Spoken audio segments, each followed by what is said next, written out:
So hello guys, welcome to my short अथवा mini blog. आज फेरि म जाँदैछु मेरो यो कपाललाई टुक्र्याउनको लागि होइन।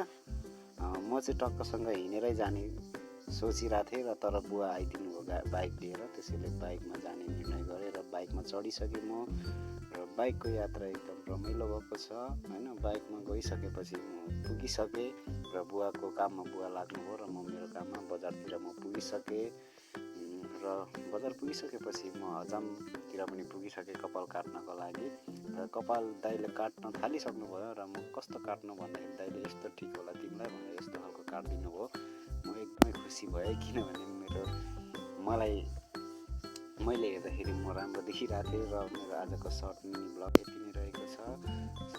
कपाल कस्तो छ कमेन्टमा प्रतिक्रिया दिन नभुल्नु होला र लाइक गरिदिनु होला, सब्सक्राइब गरिदिनु होला। हस् त, बाई, धन्यवाद।